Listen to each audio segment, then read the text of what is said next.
Tatkala Rasulullah Shallallahu Alaihi Wasallam dan para sahabat diizinkan Allah untuk hijrah ke Madinah, Abdurrahman bin Auf menjadi pelopor kaum muslimin. Di kota yang dulu bernama Yasrib ini, Rasulullah mempersaudarakan antara kaum Muhajirin dengan kaum Ansor. Abdurrahman bin Auf dipersaudarakan dengan Sa'ad bin Rabi' al-Ansori. Pada waktu itu, Sa'ad termasuk orang kaya di antara penduduk Madinah. Ia berniat membantu saudaranya Abdurrahman bin Auf dengan sepenuh hati. Namun Abdurrahman bin Auf menolak.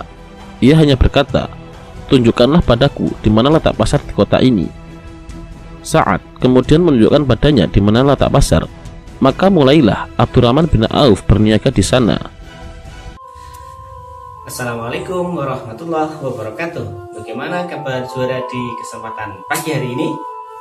Alhamdulillah, luar biasa. Allahu Akbar. Yes. Semoga antum selalu dalam keadaan yang luar biasa ya para juara. Oh iya, hari ini kita melaksanakan apa ya di pertemuan ini ya, di video kali ini? Ada yang tahu nggak? Tahu dong ya, pastinya apa? Bina Syakhsiyah Islamiyah atau membina kepribadian antum dalam hal keislaman terutama ya. Syakhsiyah itu kepribadian.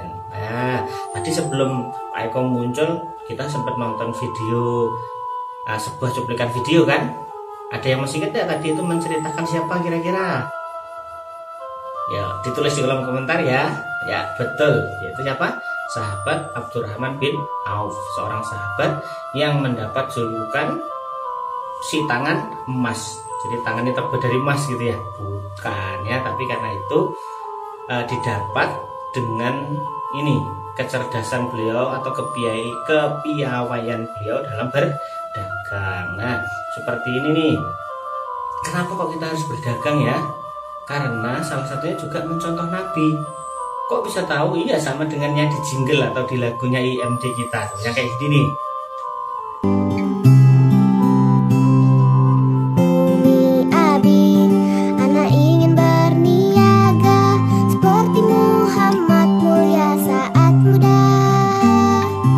Nah, jadi itu ya. Maka kita di Insan Tama, antum para juara, diberikan kesempatan untuk mencontoh Nabi dengan belajar berjualan atau berdagang melalui kegiatan IMD kita hari ini gitu ya. Nah, terus selain itu Nabi Shallallahu Alaihi Wasallam ya, juga mengingatkan kepada kita semuanya dalam bertransaksi jual beli atau berdagang. Berdagang tidak harus jadi penjual ya, bahkan jadi pembeli pun juga harus diingat-ingat. Apa itu? Ini nih. Orang yang bertransaksi jual beli masing-masing memiliki hak khiar atau membatalkan atau melanjutkan transaksi selama keduanya belum berpisah. Jika keduanya jujur dan terbuka, maka keduanya akan mendapatkan keberkahan dalam jual beli. Tapi jika keduanya berdusta dan tidak terbuka, maka keberkahan jual beli antara keduanya akan hilang. Muttafaqun alaih. Itu Anda para juara, sebagai penjual cilik ataupun pembeli cilik ya, dalam berdagang itu harus jujur, terbuka dan lain sebagainya. Kalau memang barangnya enak mantap ya disampaikan enak mantap. Kalau mungkin agak kasinan gitu ya disampaikan tidak apa-apa gitu. Supaya apa? Mendapatkan keberkahan. Ingat, jargon kita dalam YMD adalah halal untung, terakhirnya apa? Berkah. Nah, keberkahan itu yang harus kita utamakan juga, jangan hanya sekedar cari keuntungan ya. Kalau halal sudah pasti tidak bisa ditawar ya kan, seperti itu anak-anak para juara. Nah, kemudian yang berikutnya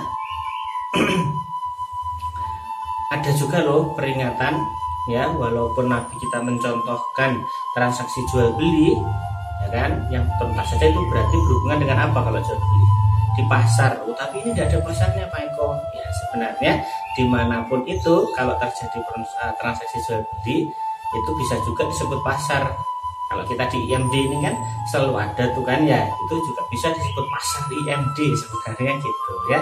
Nah ini Nabi juga mengingatkan kita terkait pasar loh. Bunyi hadisnya seperti ini nih. Tempat yang paling dicintai Allah Subhanahu wa Ta'ala adalah masjid, dan tempat yang paling dibenci oleh Allah adalah pasar. Hadis riwayat Muslim. Loh Pak Eko, kalau bunyi hadisnya kayak gitu ya, berarti kita Tidak boleh ke pasar dong, karena Allah kan benci sama pasar. Nah, tidak begitu ya Nanda para juara. Kenapa ada hadis itu? Seorang imam besar bernama Imam An-Nawawi menjelaskan tentang hadis itu. Nah, ini dia penjelasannya. Imam An-Nawawi menjelaskan terkait hadis yang diriwayatkan Muslim tadi, yaitu karena pasar umumnya adalah tempatnya orang curang, menipu, transaksi riba, sumpah palsu, menyalahi janji, tidak ingat Allah, dan aktivitas lainnya yang semakna. Sedangkan masjid adalah tempat turunnya rahmat, sementara pasar kebalikannya. Nah, ini ditulis dalam kitab Syarah Sahih Muslim. Bagaimana para saudara? Jelas kan? Nah, maka kenapa Allah membenci pasar? Karena pasar itu tempat orang-orang seperti itu. Tapi beda dong ya kalau isinya adalah antum, ananda para juara Insan Tama atau keluarga besar Insan Tama. Kalau berdagang tidak akan seperti yang disampaikan oleh Imam An-Nawawi tadi ya. Tidak akan curang, tidak akan menipu, tidak akan bertransaksi riba, ya kan? Tidak akan bersumpah palsu. Sumpah ini beratnya pas setengah kilo, ternyata kurang, tidak akan seperti itu ya. Kan ananda solihah ya kan?